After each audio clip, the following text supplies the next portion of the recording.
Ерке ТВ каналға жазылып, лайк басуды ұмытпаңыз. Сәлем кішкене достарым, бүгін сіздермен бірге адамның дене мүшелерімен танысатын боламыз. Бас, шаш, көз, қолақ, мұрын,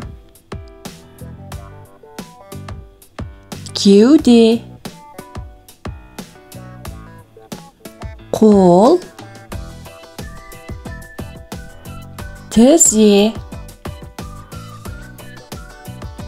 аяқ, саусақтар, ауыз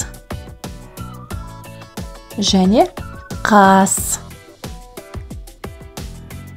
Канал ұнаса тіркеліп, видеолармен бөлісіп, лайк басуды ұмытпаңыздар.